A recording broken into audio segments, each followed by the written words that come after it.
somewhere around there. In between 1120 and 1260 is my two options that I've got. We've got the low noise adapters on at the moment. I'm going to take those off as well, but I recommend just leave them on. So let's go up to 1200 RPM.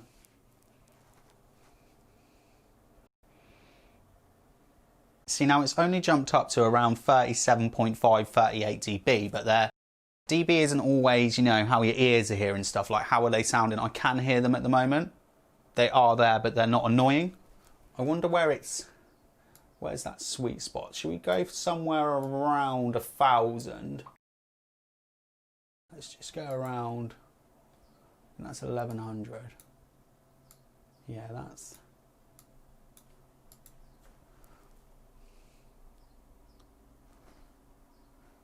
See, now I'm saying just from my general, what my ears are hearing, and I'm a bit closer anyway, is where we're at now is about, we're at like 1099 RPM, and that's where you can hear them, but you would still sort of class it as silent. Obviously they're not, because you can hear them, but that's where I've got no trouble with that. I could have that going on in my ear like 24 hours a day. It wouldn't be a problem. So now we're going to go up to the max RPM, which is with the low noise adapters, that it's saying 1450 here. Yeah, they're definitely making themselves known now, and it was about, let's just be silent again, 40 to 41 dB. Let's take the, should we take the adapters off? So what I'm going to do is rerun the fan tuning so it hears them, so you're probably going to hear them ramp up a little bit, but I thought this would be a great time to talk about a deal that I've got. I've been needing a new high refresh rate monitor for ages. My old Yama, you know, the one with the double I can't pronounce it. It was a great monitor, really fast, TN, which, you know, didn't have the best viewing angles, but it was quick. Problem was I could only run 144 Hz off of the DVI port. I know what you're saying, get a DisplayPort adapter, doesn't work. You need to have an active adapter, it would have been £100. The monitor was 8 years old, so I thought I might as well get a new one. Sold the monitor for 90 and was looking for a screen within around the £200 to £250 range. I was looking at a lot of the 24-inch, like the AOC, Asus also do one, and MSI, that use like the 24-inch IPS panel, because I do like the viewing angles for the channel, but they're not true 1 millisecond, are they? They're 1 millisecond MPRT. So I managed to get this. This is the Acer G271B or something like that. It was going for £150, official refurb, but it came brand new in the box with like all of the stickers on it. I'm pretty sure it was a store return. 240 Hz, HDR, £150. Got myself an absolute bargain.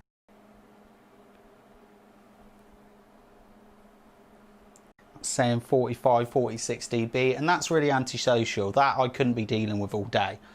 I didn't even like it at the full RPM with the low noise adapters on. And the thing is, even if you're saving 20% by having those adapters on, you might think I'll have them off in case I need it, but 20% extra fan speed doesn't generally end up with 20% extra cooling. I've noticed on a lot of the radiators that I test, and especially a lot that I've had from Deepcool, that over like sort of 12 to 1300 RPM, it's very diminishing returns. Your extra temps that you're getting versus all the noise just isn't worth it.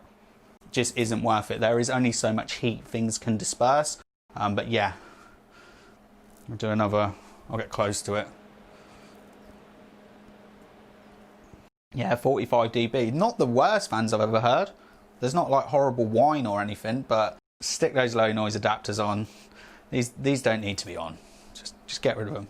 So there was the review then, bit of a lengthy one, I know, and like I said, I know there's been some confusion on, you know, how you wire all these up, how you wire all the different ones up. I am going to make those videos, but it's going to be, you know, probably in July now, I think. I was going to pick up a B550 motherboard this week, but they don't appear to be in stock, and I've got a load of other videos I need to do. So in about 3 or 4 weeks, once I've got that B550 motherboard, which I didn't really plan on review anyway, we'll plug in loads of different sets. I'll combine, you know, fans with coolers, all those sort of questions that you're worrying about, you know, that you've asked me so many times. I'll answer for you, but it's been hard because I looked back at the other 2 fan reviews, and when you combine their views together, it's sort of over 250,000. I think it's even coming close to 500,000 views. I can't answer all your questions, and I can't tell you all, you know, which motherboard should you be running it on? You know, I can't, you know, it's going to take me forever to answer all of that stuff. So I'll make some videos that then I can just ping you over the link and you can watch them as well. But as I always tell anyone, on the people I do reply to, you know, that I've replied to a lot, is don't worry. Deepcool have literally thought about it. They've got you covered. It doesn't matter what you buy. If you buy a fan set, it will always come with a hub, or it comes with a daisy chain cable on the older versions, and you can plug more kit into it. I've told everyone so many times, so many of these videos, I've run like 10 Deepcool RGBs, different products, off one header. Like, don't panic. Just check your motherboard. It either supports 5V or 12V RGBs. And that's what you need to get. 5V is addressable, 12V is just one colour at a time. It's that simple. Stop panicking. But I know building a PC is difficult. But anyway, what do I think about the MF120 GTs? I like them. I probably should have done a sound test compared to the other fans, because they definitely seem quieter. They seem a touch quieter. They seem like they're slightly improved. But I still wouldn't say these are great radiator fans. They're good, you know, and even the whole Deepcool range, other than their TF ones, which have been designed for radiators, and the ones that are on the Assassin 3 as well. Very, very good fans. So I know you can make them Deepcool. So why? I feel like you need to make some higher end RGB radiator fans. I mean, I would pay £60 if you just up the quality a little bit. But I'm not saying they're not bad. They're not crap. They're acceptable for radiators. Now, as case fans, they're fantastic. They're very good fans, because, you know, you don't need to be running your case fans at super high RPM. Like I said, the cusp there was that 1099 RPM, so 1100 RPM. And that's where you want to be running your fans at. I prefer to just set my case fans at a fixed speed and just leave them at that. I don't want to hear ramping up and down. Especially if you're putting a lot of fans in a case as well, because you want it lit up, like completely lit up. You don't want them all ramping up and down, because it will get noisy. You know, that's just not what you want. It's just not needed. I feel like I'm just waffling on. Let's start with the pros then. The pros, loads of stuff in the box. There is so much stuff in this box, as always. Deepcool radiator screws. Honestly, huge props. Like, to put radiator screws in there, you know, they're not that expensive to buy, and they're definitely not very expensive to produce. So it's great to see that you're doing that. The RGB hub as well, like I said, there's 2 spare inputs on there anyway, plus you can plug another RGB hub in it. So if you've got 2 hubs, you've got 10 devices that you can plug into it. The controller is really good. I do always like it. I might try and get some B-roll footage. I actually have mine just outside of my case, so I run my 2 wires. It's not going to make any sense the way I'm talking about it, but I actually have it outside of the case, so I can turn it on and off, because that's always a worry, isn't it? It's great having a controller, but how do you get to it? Maybe you need to make a PCIe controller that you sell separate, like a one that goes in a PCIe slot for people that aren't wanting to do it on their motherboard. What other big pros as well? They do look very nice. Like I said, I do think they're going to be best as front airflow fans. That is where I would use them, and I do feel like I'm going to replace the ones from that mesh case, you know, that Genesis case that I got. I do feel like I'm going to put them in there, and they've got a really nice glow that comes out the back of them. What else? Is there anything else? No, I think that's all the pros are covered. Good value. We always know that with Deepcool RGB fans. Fantastic value for what they are. I imagine when they come out, they're going to be close to £50, but we've seen them drop down. You should hopefully be able to buy them individually as well. They do generally always release them individual at a later date. And possibly as well, because I don't know, they haven't even got a product page up for these at the moment, is if they've got them in 140 versions. Very nice to see as well. Let's talk about the cons. Like I said, they're just good. They're good radiator fans, but I would like Deepcool to start making great radiator fans. So that's a con for me. I've mentioned it quite a few times, so it's obviously bugging me. Just that black bit on it there, I feel it needs to be like, you know, silver or something like that. It'd be very nice to see like a sort of silvery finish, or just something more about them. I'd like to see them in white as well. These are more improvements for a future thing, but I do feel when I was looking at them and just holding them in my hand and comparing them to the CF and the MFs, these feel like they should be like £10 cheaper a set. They just don't feel as much quality. They're still good, but they're just, you know, they've set a standard to me with the other ones. Okay, so that's a little con. Is there anything else? No. Like, it comes with everything. It comes with all the cables, everything you need. It comes with obviously, I'm going to keep saying it, these are 5V digital RGB fans. You need to make sure that your motherboard can run 5V digital RGB. You cannot plug 5V into the 10V or 12, is it 12V? I can't remember which one it is. I think it's 12V. Yeah, you can't plug them in, they'll blow up. They just don't go. That's why the pins are different. Anyway, that's enough waffling. I'm going to show you all the effects now with comparing the fans, these against the CFs and the MF fans, using the built-in controller. But like I said, I will post links to all of the other videos that I'm going to do. So these running on either RGB Fusion or Aura Sync, or maybe even Mystic Light, because I don't know which B550 motherboard I'm going to get. I will post those links over, and then also I'll start posting all the other videos on. If you are really confused on how to wire multiple sets in together, I'll show you just how simple it is and how you don't need to panic. Anyway, that's it from me today. If you like the video, leave a like. If you dislike the video, leave a dislike. Very interested on how the new microphones are sounding, so please do let me know in the comment section, and I'll be back with some more videos very soon.